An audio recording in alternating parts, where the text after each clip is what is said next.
The DU General, Money B. I'ma put you up on the schedule. 6 to 9, 8 weekdays, not 2 and 7. Let's go. We got a lot to talk about, so much to pedal through. Unapologetically progressive. Tune to KBLA 1580 to get the mess. We're your ancestors' favorite radio station. First black on talk radio, left side of the nation. Me and Dominique DiPrima go way back.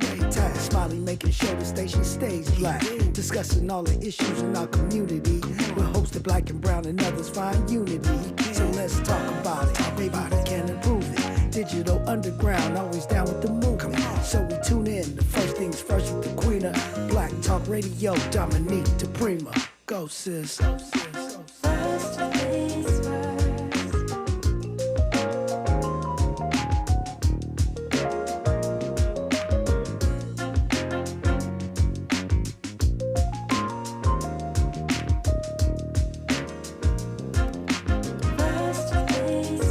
KBLA Talk 1580. Good morning and God bless. I'm Dominique DiPrima. This show is First Things First. My first thing every single day, giving thanks, giving praises, asking for blessings from God, asking for the blessings of the ancestors and the elders. And let's go. I feel funny even saying that because there's a pastor sitting right here. My partner in politics today is Pastor Q. I feel like you should be blessing the mic for us this morning. It's all good. You know, all black folks can bless, right? Is that right? It's part of our heritage. License to bless. That's right.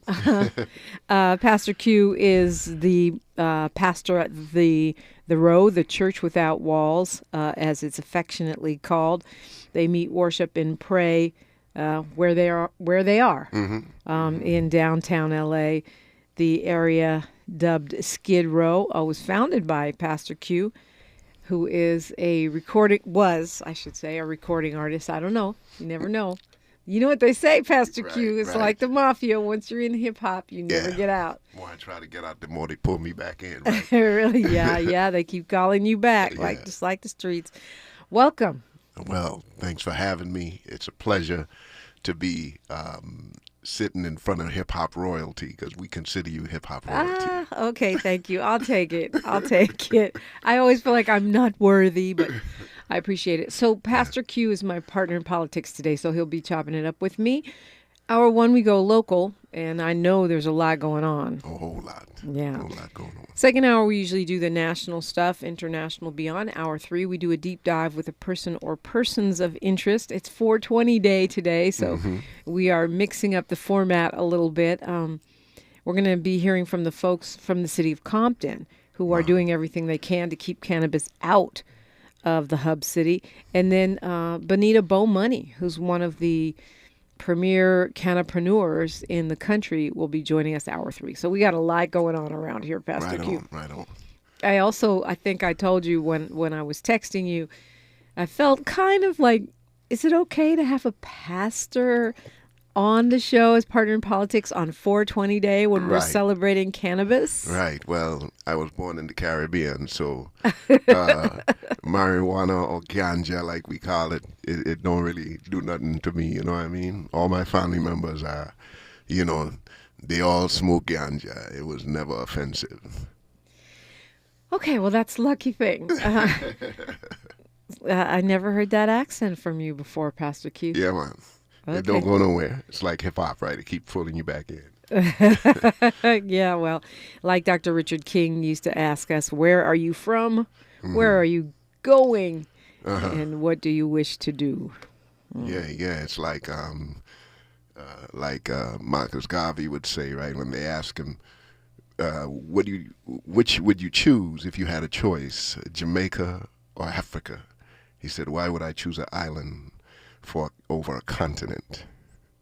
Yeah, well, okay. Now you're getting me. Now you're already getting me in trouble because as soon as I hear that, I think about the whole ADOS, FBA movement, right? Right. And that was my response, and I didn't even think of Marcus Garvey. But I'm like, why would you give up your birthright to one continent? Right. I mean, when you have two. That's right. That's right. Yeah, well, I'm just going to be FBA. No. I got stake. I got heritage. Right.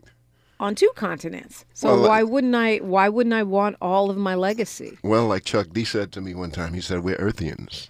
There are no borders for us. Yeah, well, okay. I mean, the corporations don't respect borders, so why should human beings? I got in trouble for saying that on my other show, but yeah, there's some truth to that. Yeah, absolutely. So let's get to basics. I know people know, but talk about your Church Without Walls. You're leveling up, I guess, or Yeah. manifesting a dream. Yeah, well, the Church Without Walls came out of a cipher in hip hop, right? Being an ex-hip hop artist, I moved downtown years ago. I think it was 14 years ago. Started walking the streets of Skid Row and watching Skid Row and realizing that the majority of folks in Skid Row were black. And so I felt like God wanted me to do a church in Skid Row. I said, well, a church without walls. I felt like God was saying, no, the church without walls, right? An expression of church without the walls, so folks can see what it looks like without the walls. So we started the Row, and the Row actually came out of the whole Death Row used to be called the Row. Right. So we just said the Row LA because Death Row was no more at the time, right? And so the tagline is the Church Without Walls. We started 16 years ago, and in August it'll be 17 years. And we also have an organization called Creating Justice LA. It's a non-religious nonprofit, and now we're about to open a peace and healing center in Skid Row on 5th and Los Angeles in Skid Row. It's the historic core of downtown, and in Skid Row, that area is called the Nickel because it's on 5th Street.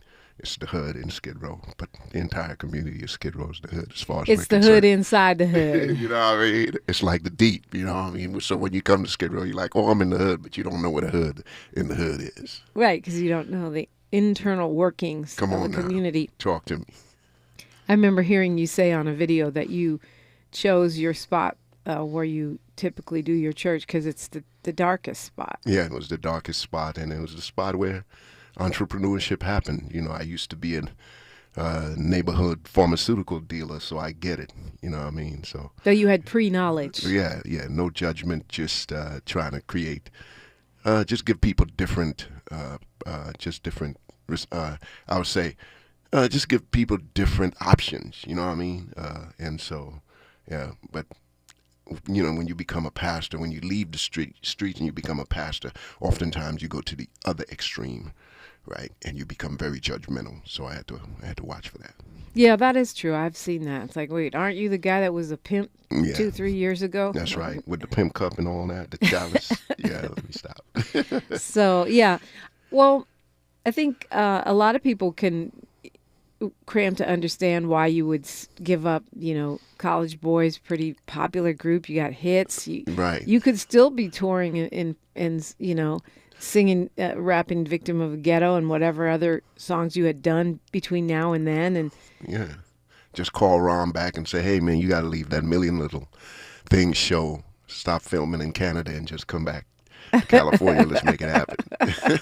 Well, I mean, at any point, right? Yeah. You could, but it seems like that's not even a consideration. No, I mean, this is, when I started following God, I went to watch the movie Malcolm X.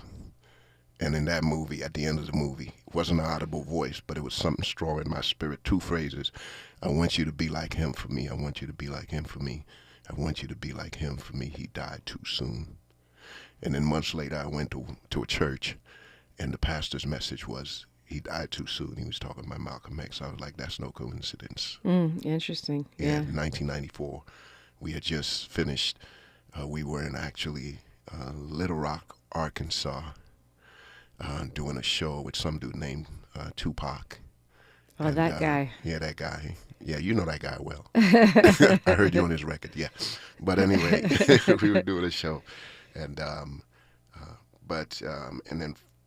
right before that, we did a summer jam in Milwaukee, Wisconsin, 65,000 people. I got off the stage, and I was like, this is the most exciting thing that's ever happened. But it's also very empty when you get off that stage.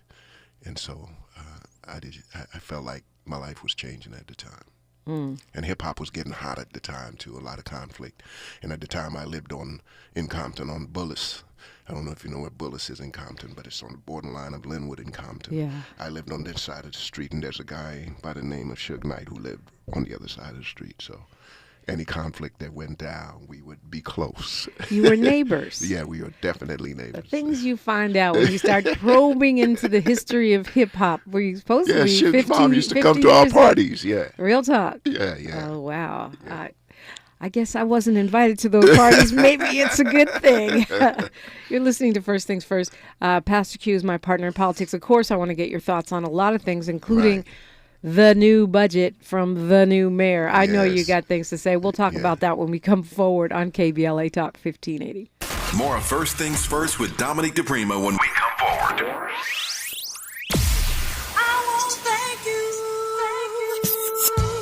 KBLA Talk 1580 would like to thank all of the businesses that tune into KBLA at work. We celebrate you, your calls to the station, and your overall support. To show our appreciation, we would like to treat your office to a lunch for 10, brought to you by the Original Taco Pete's. Open the KBLA Talk 1580 app or log on to KBLA1580.com to submit your office to be selected for our Office of the Week. We know you're just like our staff, putting in many hard, smart working hours per week. We just want to say thank you, and we appreciate you. You and your staff deserve lunch on us. Enter your office to win lunch for 10 and be highlighted on KBLA Talk 1580 as our Office of the Week.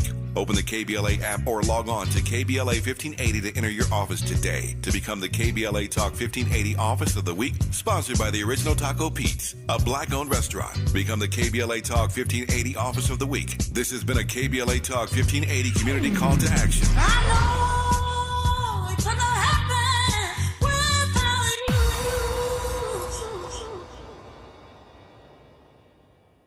Moments like hearing my cat purr good morning mean a lot to me. But after being diagnosed with metastatic breast cancer, or MBC, which is breast cancer that is spread to other parts of the body, they mean even more. I take Ibrance, palbociclib. Ibrance 125 milligram tablets with an aromatase inhibitor is for adults with HR-positive, HER2-negative NBC as the first hormonal-based therapy. Ask your doctor about Ibrance and visit Ibrance.com. Ibrance may cause low white blood cell counts that may lead to serious infections. Ibrance may cause severe inflammation of the lungs. Both of these can lead to death. Tell your doctor right away if you have new or worsening symptoms, including trouble breathing, shortness of breath, cough, or chest pain. Before taking Ibrance, tell your doctor if you have fever, chills, or other signs of infection, liver or kidney problems, are or plan to become pregnant, or are breastfeeding. Common side effects include low red blood cell and low platelet counts, infections, tiredness, nausea, sore mouth, abnormalities in liver blood tests, diarrhea, hair thinning or loss, vomiting, rash, and loss of appetite. The FAA will be hiring air traffic controllers soon. Applications open June 24th through June 27th. If you know someone between the ages of 18 and 30 who might be interested, please tell them to go to www.faa.gov/BE-ATC to apply today. The salary range is $103,000 to $164,000. There's also paid training and school. Again, that's www.faa.gov/BE-ATC. Again, that's www.faa.gov/BE-ATC to apply to be an air traffic controller. This community call to action is brought to you by the Organization of Black Aerospace Professionals and KBLA Talk 1580. Your ancestors' favorite radio station, and your favorite morning show host. Let's get back to Dominique DiPrima right now. Right now, okay, so I realized I kind of followed your lead and we went off over here down Hip Hop Road. Yeah, right. It is the 50th anniversary. That's right. Of hip hop this year. That's right. So I guess we're to be forgiven for that. Plus, it was interesting. But what I wanted to get to is that you're manifesting a goal that you've had for a long time. Yes. We're doing this thing in Skid Row. It's called the Peace and Healing Center. We got it actually. I believe it came out of the uprising of 2020, and it's through the Los Angeles Civil and Human Rights Department that the Black Workers Center right down the street actually advocated for. Yeah. And helped to bring to fruition. And we applied for a grant, and I didn't realize it was connected. So when you're into work, you're doing work, and you didn't realize that your organization is about to benefit from the work that you're doing. I didn't realize it even, and I supported the work with the Black Workers Center, went on delegations and different things. And once we got the grant, that's when I started to realize, oh, this is from the same department. And that you helped create. Yeah, that we helped. That's amazing. Create, yeah. I talked to Capri Maddox of LA Civil Rights, and I knew about the Peace and Healing Centers. I just didn't know the role was, whatever. Creating Justice LA. Creating Justice LA, not the role, right? Right. Because that's your It's non-religious nonprofit. Exactly. It's a partnership, though. Yeah, because the role is actually giving resources to creating justice to help make it happen as well. So. Wow. So tell me what this is. I mean, because you have a smile on your face. I know you've been trying to make this happen for a while. Yeah. What's the entirety of it? Yeah. So the whole thing is about economic empowerment, economic healing, social healing, and environmental healing. That's their scope. That's their broad picture. But for us, we've been doing this forever, right? So we have a cooperative, a worker-owned cooperative. We say it's called the Hip Hop Smoothie Shop, of course, right? And so the Hip Hop Smoothie Shop is a worker-owned co-op, so the workers own the business. And so we wanted to democratize economics. Oftentimes, we want to fight against the system, but we don't create new things and new systems, right? We want to get rid of these systems of harm, but we don't create new systems that our people can actually connect to so that they can let the old systems go, right? If you don't give them new systems, then obviously you can fight against the old system all you want, but if that's the only thing they know, they're going to continue to gravitate towards that. So we're trying to create democratized economics. Hip hop created such a huge industry. I mean, billions of dollars, right? We got a few moguls out of that, but it didn't elevate our community as a whole. All boats didn't rise. And so we want to find ways to create more of a democratic way of doing it. Decolonize economics, we say, or democratize economics. Yeah, I mean, it's a good point. That is one thing I didn't see coming. I saw a lot of things coming in hip hop. I didn't see all that wealth. We didn't. None of us did. I mean, even when we were kids doing hip hop, right? Folks used to be like, y'all ain't gonna never be nothing. Just a bunch of trash, Right. Even black folks, right? Right. Mostly black folks. Most black folks, most older black folks. Because they were the only ones that even knew about it. Right. Back then. They were like, y'all doing, that's jungle music, that's gibberish, whatever. Right, you can't sing, so you just over there talking on the mic. Exactly. So all of that, not realizing it came out of the West African griot tradition, right? And that's why it gravitated to Trinidad with Calypso, and then went to and Kool Herc, and they went to New York, right? Kool Herc, coming from Jamaica with the whole cultural system of Jamaica's big band, big systems and all of that, and then dropped it in the Bronx, and black folks anyway gonna connect. Right, and then in the Bronx, you already have. I mean, in this country, you already have the traditions of Gil Scott-Heron and my dad, and Mary Baraka, and Langston Hughes, and so maybe that's why I didn't see it coming, because I am the daughter of two poets, and I know poetry, and I know traditions of the dozens and the blues, people ain't making no money. That's right. Poet, it wasn't about money for us. Lifestyles of the poor and famous. No, that's the thing that's hard to even get your mind around. Yeah. So if it wasn't about money, it was about culture. It was about love. It was about community, and that's why we're doing the co-op. And because skills, co-op is bringing skills and bringing back more of our community, right? I mean, Cindy Campbell, when of course there was an economic factor, because when Cindy Campbell threw that party and asked Kool Herc to DJ, she was doing it to buy school clothes. Right. Yeah. Right. So it was always the rent party, right? Yeah, it was always that kind of model. Yeah. So I think, one of my theories, this isn't what I was planning to talk to you about, but since we're going here, one of my theories about hip hop in just this time that we live in is that we're in the era of the MC. Whether you are a rap artist, as you started out, and then you segue to pastor, but you still find yourself on the mic all the time. Right? And I myself was a rapper as well. Segued to television and radio and emceeing as in emceeing shows, and I'm still on the mic all the time. And you're still an MC, because MC means move the crowd. Move the crowd. Yeah. And so I think whether it's the actual party MC, the host, the pastor, the radio person. I think we are in the era of the MC. What do you think about that? Absolutely. When I preach and I say something, or I bring in a song, or I do a little one bar or something like that, I go, well, that's what y'all get for having a pastor, a rapper as your pastor. So definitely. Right. So do you still kind of consider yourself an MC? Absolutely. Just like I don't consider myself, I was born on the cusp of Generation X and and Boomer. I don't consider myself any of those. I consider myself Generation Hip Hop. Okay. I can see that. I mean, definitely, I'm definitely that. Yeah, that's Generation what you are. Hip Hop. Yeah, that's because that was our formative influence. That's right. Is. Yeah, when we were forgotten, right?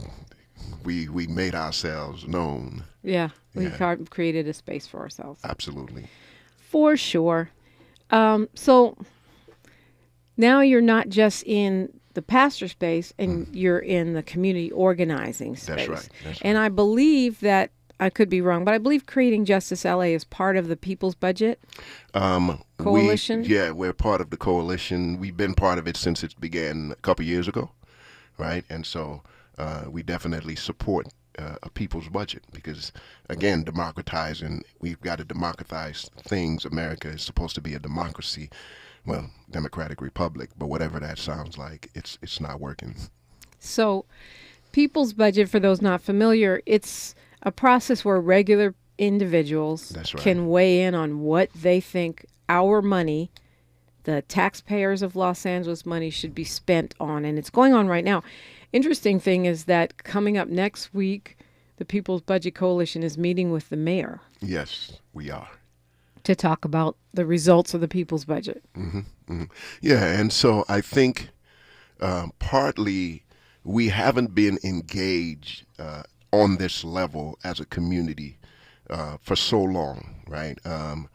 When we talk about the people's budget, one of the things we have to look at is what is public safety, right? We talked about public safety, reimagining public safety. Just to give you a little snippet, for our system or for our current system of government or the current way we do things, we allocated $100 million towards houselessness or homelessness. We say houselessness in Skid Row. $100 million in recent years. 85% of that went to law enforcement. That is not public safety, right? So if you're allocating $100 million towards houselessness or homelessness and 85% of it goes towards law enforcement, you understand why the houseless or the homeless problem got worse. Right, and you understand the idea of criminalizing poverty. Exactly, and I haven't even begun to, we ain't got enough time to talk about. Well, we do, but you don't have enough time. That's the thing. KBLA, we got all day. Pastor Q, break that down. Right. Why you say houselessness instead of homelessness? Well, because being home is a community, right? Whether you have a house or not, the community that you're in, you feel like you're home. That's why 70% of the people are houseless in the community that they lived in prior to being houseless, or even in the community they grew up in. Because it's what they identify with. Right. It's the entire ethos of the community. You know where the store is. You know where the washateria is. I'm saying washateria like I'm from the South or something. The laundromat. Right. You know where the post office is and all of the things that makes your life better, right? Or the things or the necessary things you need in order to survive. Yeah, and you see familiar faces. You see familiar faces. And the most important things are the people that you know. Right. I think so, yeah. Yeah, all the people that you communicate with on a regular basis. And if they want to do like most evangelical people want you to do is create a city in the desert and send all the homeless people over there, then how is that, how's that love, right? So saying houseless gives the respect of people's acknowledging their communities while still dealing with the fact that folks don't have a place to live. We've got news, traffic, and sports, and we're continuing our conversation with Pastor Q on KBLA Talk 1580. She's reclaiming her time on KBLA Talk 1580. More First Things First with Dominique DiPrima when we come forward. I'm Mike Moore. Here's the latest from the Black Information Network. A Kansas City, Missouri man is pleading not guilty to assault charges after he allegedly shot a black teenager who rang his doorbell by accident. 84-year-old Andrew Lester made his first court appearance Wednesday and could face up to life in prison if convicted. 16-year-old Ralph Yarrow was shot in the head and arm during the incident. His family now says he's recovering at home. Families of victims of last year's Uvalde school shooting are pushing for changes to Texas gun laws. This week, some people shared emotional testimony with lawmakers.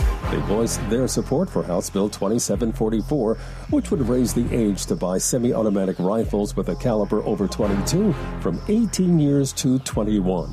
And that's the latest. I'm Mike Moore from your 24/7 news source, the Black Information Network and BINnews.com.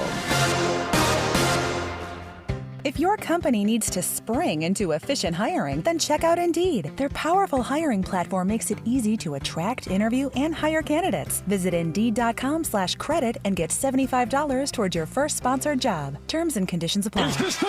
This is the KBLA Sports Minute with Ray Richardson.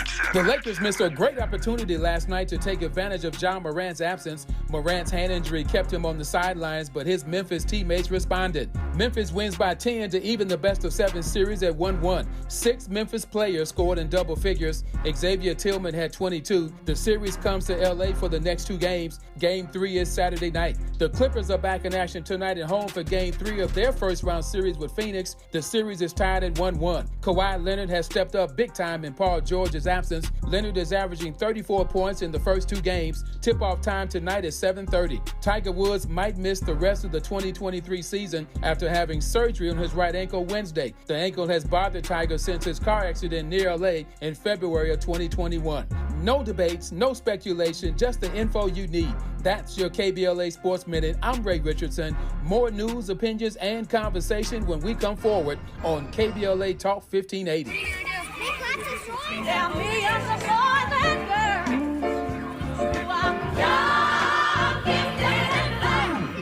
I'm young, gifted, and black.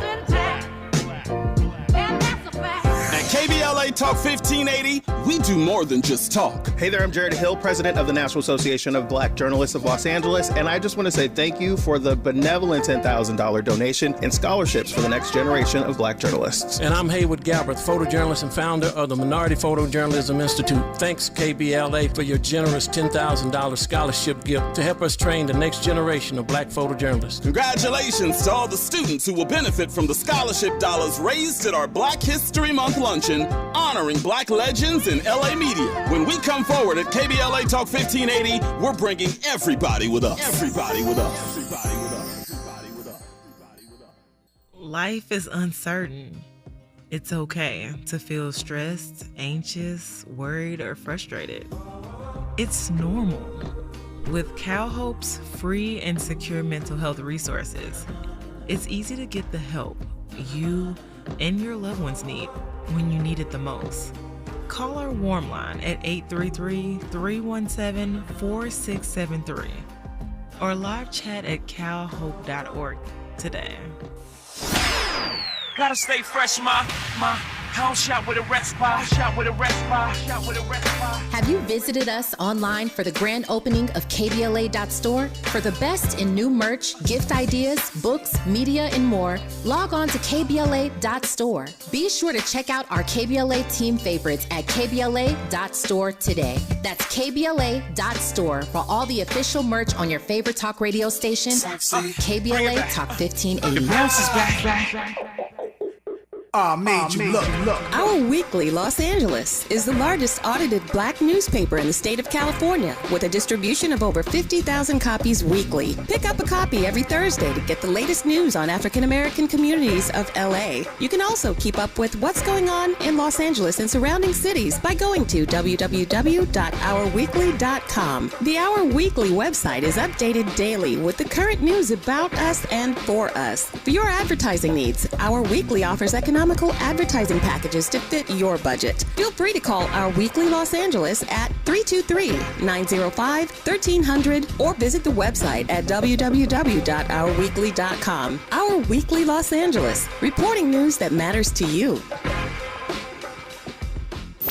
Thanks for waking up with Dominique DiPrima on KBLA Talk 1580. And we're talking with Pastor Q of The Row and Creating Justice LA. Let's not mix them up. The Row is the church. Creating Justice LA is the nonprofit. And so since people's budget is meeting next week with the mayor, you can still fill it out. You can still go fill out the survey and put your 2 cents in about the budget. So it's not just the politicians and the rich people, the lobbyists now. Right. That makes the decision, right? You get to tell people, what does public safety look like to you, right? We know that a budget is a moral document. And so when we have almost 50% of our budget going towards law enforcement, whether you're in love with the police or not, that's an imbalance, okay? When you have almost 50% of your budget in unrestricted funds going towards law enforcement, not counting all the other money, right, all the other resources they get from donations and everything else.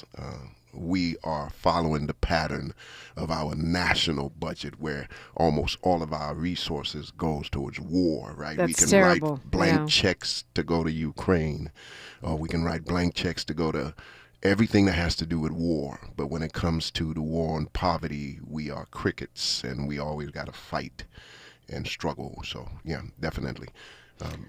We know that the mayor released her budget. Right. And this is what they call budget season. So between now and the end of May, they'll be wrangling about what goes in and what comes out. And that wrangling is coming from unions, other lobbyists for business. The police association. Yeah, which is probably the biggest lobbyist of all. Yes, in the state of California. Yeah. And then also the other politicians, the council members and such will all advocate for what they think is important. Yeah, because it has to go before the city council. So right, they have to approve it, right? Exactly. So if you want to have your 2 cents, by the way the survey is set up, it'll take about 5 minutes. You can weigh in on education, public safety, like houselessness, all these things. You can say how big of a priority you think it should be. It's peoplesbudgetla.com/survey. peoplesbudgetla.com/survey. You could do it on your phone. Do it on your computer. Absolutely. And the more responses, the better, right? Right. The more folks that gets involved, the better.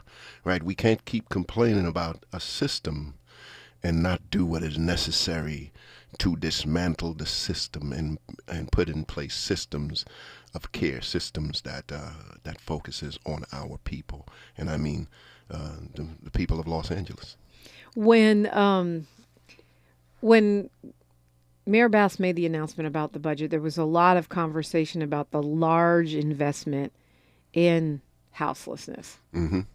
And some people saying, well, is it too much? Will it make a difference? Is it not enough? What did you think when you saw that? Well, I think it's always good to focus on houselessness, but we can't focus on houselessness without looking at where we've been in terms of houselessness, right? There's always, this is not new. Right. In 2015, California attempted to declare a state of emergency for houselessness. They took it back because they said it's not really a state of emergency of that proportion. The Church Without Walls in 2015, along with community partners like Los Angeles Community Action Network and other community partners, we declared a state of emergency in Skid Row in 2015. The article is in the LA Times, right? And then so the Church Without Walls, we say we're prophetic, right?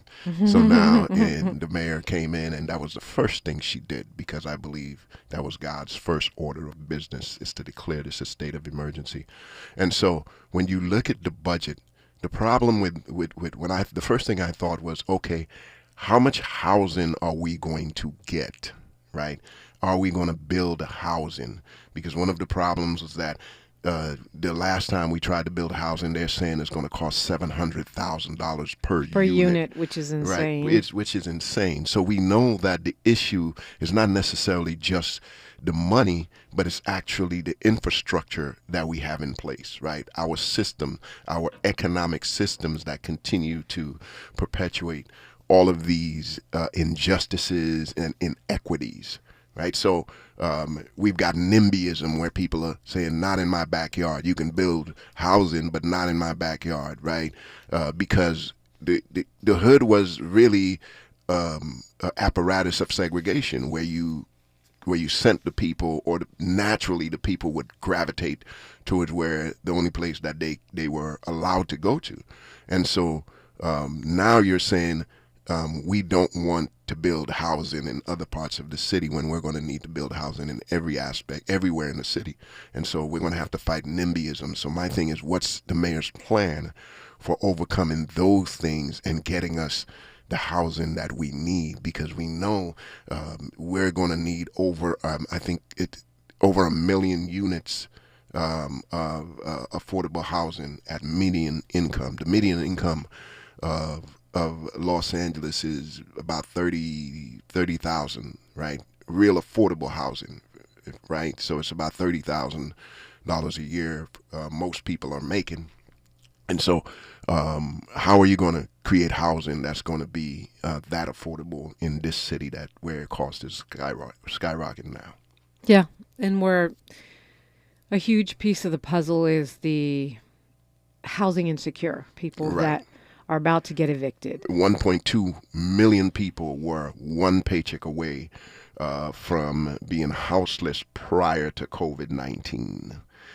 I imagine it's probably about 2 million now. That's just my guess.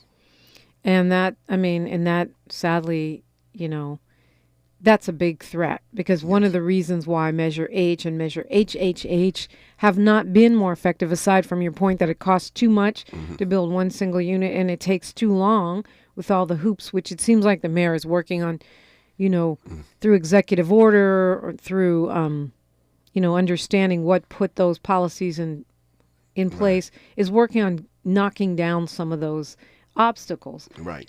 So, it sounds like, from what I'm hearing, even from LA Can and now from you, the problem is too that while you're getting people off the street, more people that are being taken inside are falling into houselessness. Yeah, at one time we were taking, I believe it was somewhere around a little bit about I think it was 115 people a day. We were pulling off the street, but 150 people were falling into houselessness a day.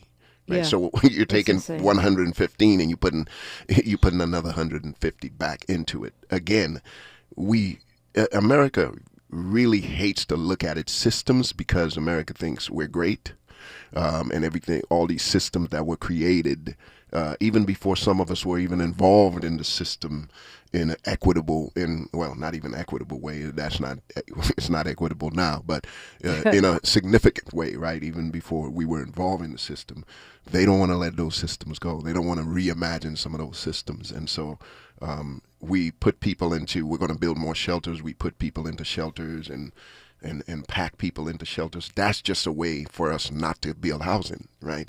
To extend the time. Let's see how long we can go without building housing. So we put all these people in these shelters. I don't even want to get into shelters. I just say a shelter is one step down from a housing project. Yeah, well, that says it all right there. So $1.3 billion is what the mayor's talking about spending on houselessness, but it sounds like what you're saying, it's not just the money. It is the will, it is the policies, and the costs of doing business. Some things that I've been encouraged by that the mayor has said, number one, she plans to have the city purchase some of those hotels instead of subsidizing these crime magnates within the community. And the other thing, there were several other things, but that she's dedicating the mayor's fund and the Getty Fund to eviction protection. Right. Another thing the mayor needs to do is hold nonprofits who are supposed to be, stewards of these housing complexes or hotels or whatever, hold them accountable. Right, we know what just happened with Skid Row Housing Trust, one of the largest housing. It's basically bankrupt. Yeah, basically bankrupt. Right, where did that money go? What did they do?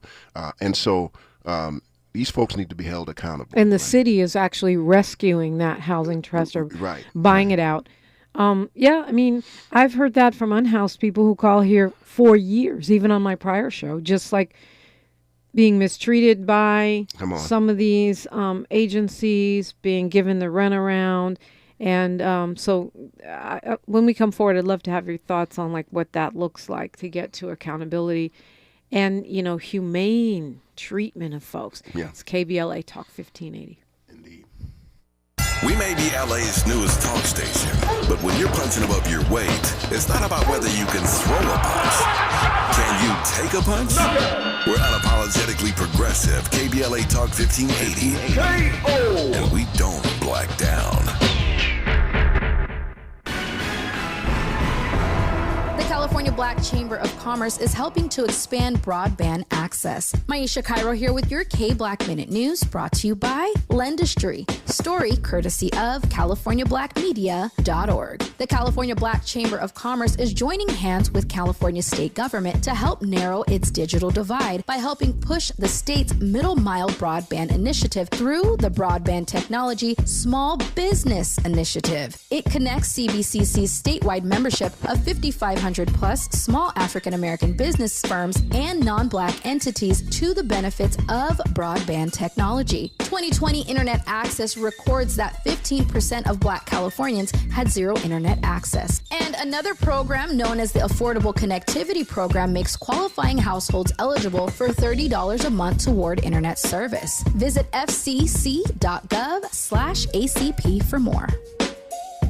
Let's get back to business, Los Angeles County. The Economic Opportunity Grant Program is now open. This program is designed to provide financial support to qualified small businesses, micro entrepreneurs, food industry businesses such as restaurants, and nonprofits in Los Angeles County. Approximately 4,600 grants of up to $2,500 will be administered to qualified micro businesses that face barriers to accessing capital resources. To learn more about the Economic Opportunity Grant Program, visit www.grants.lacounty.gov. The application process is fast and easy. Don't miss the opportunity to get back to business. This program is administered by the County of Los Angeles through its Department of Economic Opportunity and funded in part through a grant from the California Office of the Small Business Advocate. Application portal is powered by Lendistry. Visit www.grants.lacounty.gov and get back to business.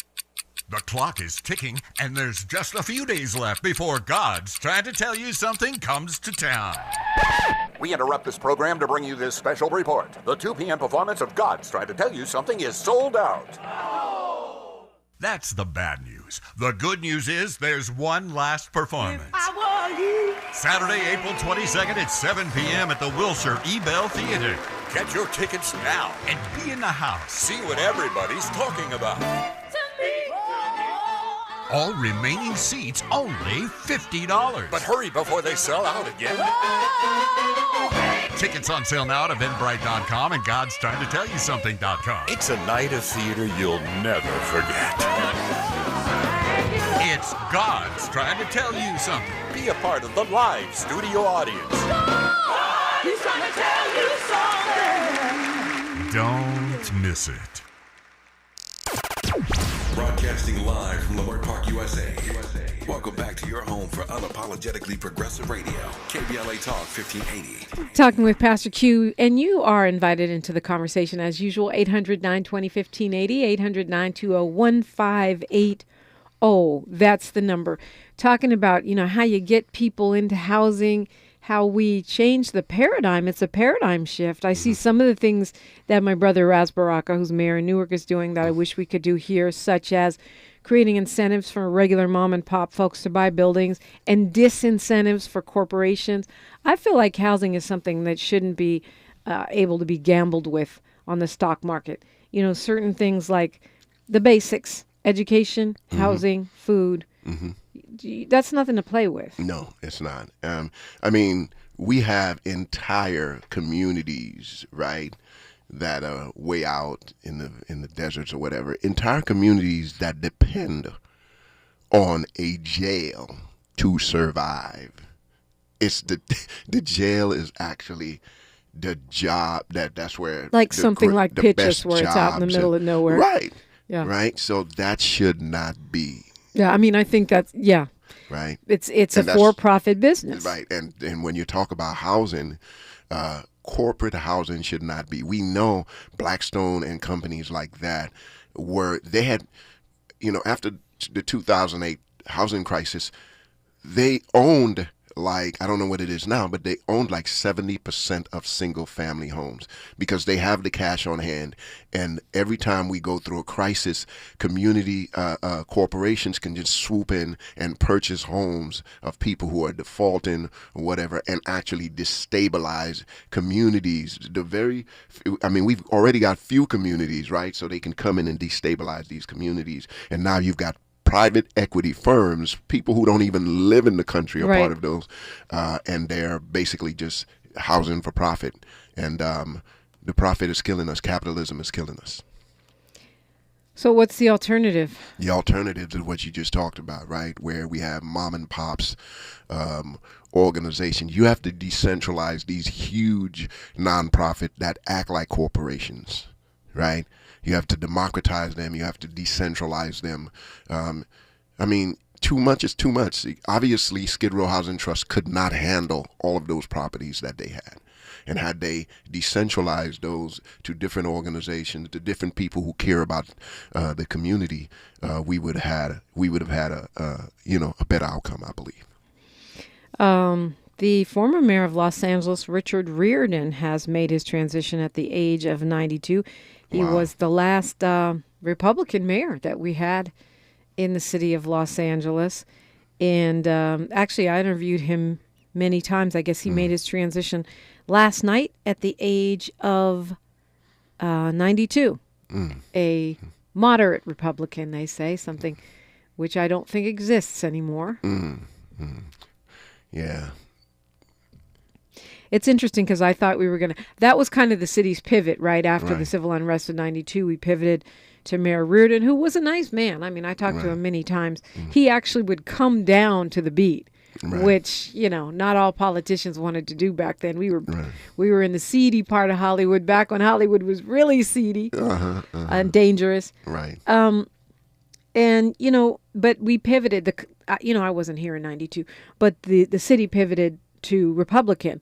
I thought we were going to do the same thing with Caruso as part of the Trump energy, but that did not happen. We were close. Yeah. Not that close. Bass won by 10 points. Yeah, that's true. And he spent over $100 million. That is true. So it felt close. Yeah, it felt very stressful. Yeah. It did feel close. Yeah. It felt close. And had we not had the kind of boots on the ground organizing that we have, it would have been much closer because 104, 5, whatever it is, 8 million, that's a lot of change. That's a lot. Pastor Q, when we come forward, I want to focus on, so rest in peace, Mayor Riordan. I want to hand you the mic and let you give people, their marching orders or their inspiration, whatever you want to do when we come forward. All right. KBLA Talk 1580. Say the quiet part out loud. KBLA Talk 1580. Coming to Los Angeles. It's the show that rocked the country, playing to over 1.5 million people. It's God's Trying to Tell You Something. Coming to the Wilshire Ebell Theater. For one day only. Saturday, April 22nd at 2 and 7 p.m. See what everyone is talking about and feel the power of God. So this was the bomb. I loved it. It was really, really good. Amazing singing. And the performers were fantastic. A little crying. There was a lot of laughter. My kids was like, Mom, what's wrong? Because I started to cry. And I said, these are just tears of joy. It met and exceeded the expectations. It was very well presented, and everybody did great. It was fantastic. I felt like I was on Broadway. Tickets on sale now at Eventbrite.com and God's Trying to Tell You Something.com. It's the theatrical masterpiece you've got to see. It's God's Trying to Tell You Something. Oh, yeah, I really, really enjoyed it. So blessed to be here. Don't miss it.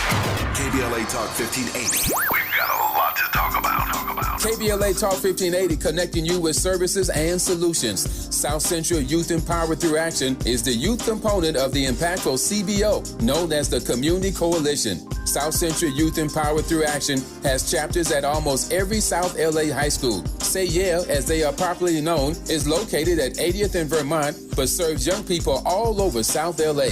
Under the COCO umbrella, they train youth organizers, help underserved scholars prepare for college, and work with students to help them gain admission to top universities. South Central Youth Empowered Through Action Action fosters teen activism, where young people have led campaigns moving tens of millions of dollars to South LA schools and forcing officials to make AP classes available to students in under-resourced institutions. SC Yale scholars have taken part in the March on Washington, been published in major news outlets, and been elected to city council.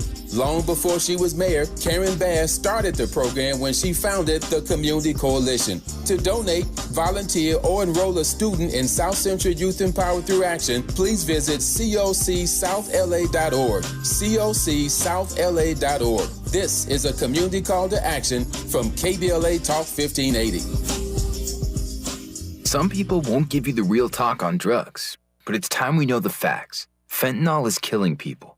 It's a powerful opioid, often made illegally and commonly mixed with illicit drugs.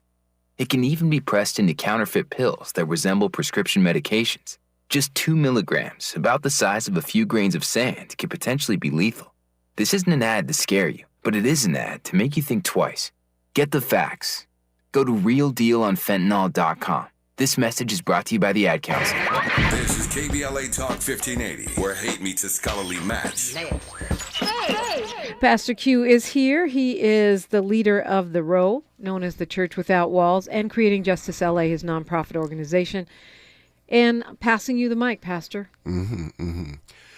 So Creating Justice LA, y'all can check us out on Instagram, Creating Justice LA. The center, our center is opening on May. The grand opening is on May 26th from 3 to 6 p.m. So we got community folks coming in. I think the mayor said she will, or they're working on getting the mayor there. LA Civil Rights Department will be there. Some of our folks have invited folks like Isaac Bryan and Lola Smallwood, Senator Lola Smallwood, who we worked together when she was part of the Black LA's Black Workers Center. And so we got a lot of folks that are going to be there. I think the program is going to start at about 5 for all of those folks, but community gets to come in early at 3 p.m. You know how we do. And so that's going to be the Creating Justice LA Peace and Healing Center. Okay, come get your smoothie. Say again where it is. It's at 116 East 5th Street in Los Angeles, downtown Los Angeles. It's the historic core across the street from Indian Alley. We call it the Nickel because it's on 5th Street. Y'all know what it is. It's the hood in Skid Row. And this space is going to be a cultural juggernaut. That's the vision. We have the hip-hop smoothie shop. Come in and get your smoothies. Or whether you like the Nipsey Hussle smoothie, whether you like Sugar Hill, first hip-hop song ever, Strange Fruit. So all of our smoothies tell a message. And so we got the Black Mamba with that passion fruit and then mangoes and pineapple and all that. And knowing you, they're super healthy because you're super healthy. Super healthy. We're going to be doing yoga, music therapy, all kind of stuff in the center. We're going to have our partners in the center. Skid Row Coffee is going to be part of it. And so we're creating an economic ethos in Skid Row. And we know that you hear the other side of the story, but we got like 9,000 housed folks in Skid Row in single residency occupancy. Most of them are black folk. So Skid Row is the hidden black community, but no longer, because rest in peace, General Jeff. But rest in peace. Rest in peace, General Jeff. But I wish he was here to experience it. But yeah, it's going down, and we're doing some things. Pastor Q, thank you so much for being with us this morning. Yes, thanks for having me, always. Great way to start. A nice, sober and inspiring way to start 420. Could be all downhill from here, but let's hear from the people of the city of Compton next when we come forward on KBLA Talk 1580. KBLA 1580 Santa Monica. I'm Mike Moore. Here's the latest from the Black Information Network. A Kansas City, Missouri man is pleading not guilty to assault charges after he allegedly shot a black teenager who rang his doorbell by accident. 84-year-old Andrew Lester made his first court appearance Wednesday and could face up to life in prison if convicted. 16-year-old Ralph Yarr was shot in the head and arm during the incident. His family now says he's recovering at home. Families of victims of last year's Uvalde school shooting are pushing for changes to Texas gun laws. This week, some people shared emotional testimony with lawmakers. They voiced their support for House Bill 2744, which would raise the age to buy semi-automatic rifles with a caliber over 22 from 18 years to 21. And that's the latest. I'm Mike Moore from your 24/7 news source, the Black Information Network and BINnews.com.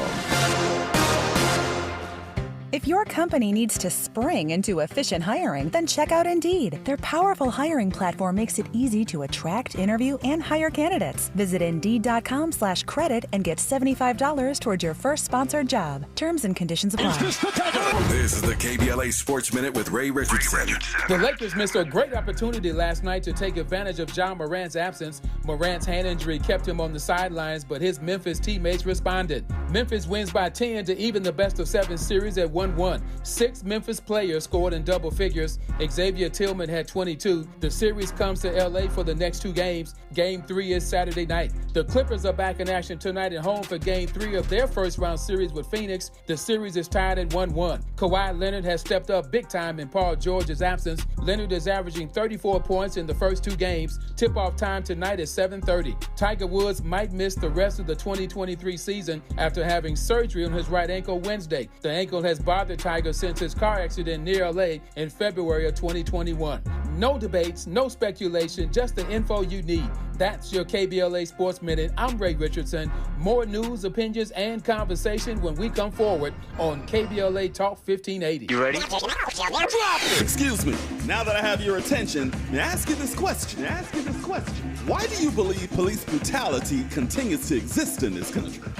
Do you believe it to be a systemic problem, or should we judge police misconduct on a case-by-case basis? And what's your opinion on the best course of action to solve the problem?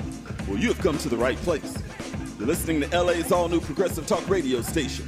Of the people, by the people, for the people. Hey, I sure appreciate that. It's KBLA Talk 1580. And we got you covered round the clock. Racism, we got you. Progressive politics, we got you. Health and wellness education, we have you covered. We're going to have to put it back in the hands of the people. A black-owned and operated, evidence-based alternative radio station for progressive, open-minded people like you and me. Yeah, that's what I'm talking about. Welcome home, LA. We're all in this together. Let's get it on. It's KBLA Talk 1580, broadcasting from the heart of LA's Leimert Park. We've got a lot to talk about. We are going to have to fight. We're going to have to struggle. We're going to have to struggle relentlessly to bring about some peace. Creep on in, on in, on in. See, I'm riding high. Whoa. Kinda broke this evening, y'all. So all I got is fire. I got fire. Player, give me some brew and I might just chill. But I'm the type that like to light another joint like Cypress Hill. I still do be spit loogies when I puff on it. I got some bucks on it, but it ain't enough on it. Go get the S, the T-I-D-E-S. Nevertheless, I'm hella fresh, rolling joints like a cigarette. So pass it across the table like ping pong. I'm gone, beating my chest like King Kong. It's on, wrap my lips around the 40. And when it comes to getting another stogie, fools all kick in like Shinobi. Know me ain't my homie to begin with. It's too many hands to be. Probably let my friend hit bit. Unless you pull out the fat crispy $5 bill on the real before it's history. Cause fools be having them vacuum lungs. And if you let them hit it for free, you hella dumb. Da-dum-dum. I come to school with a Taylor on my earlobe. Avoiding all the flick teasers, skeezers, and weirdos. Got me throwing off the land like where the bomb at. Give me $2, you take a puff and pass my bomb back. Suck up the dank like a Slurpee. The serious bomb will make a nigga go delirious like Eddie Murphy. I got more growing pains than Maggie. Cause homies snagged me to take the dank out of the baggie.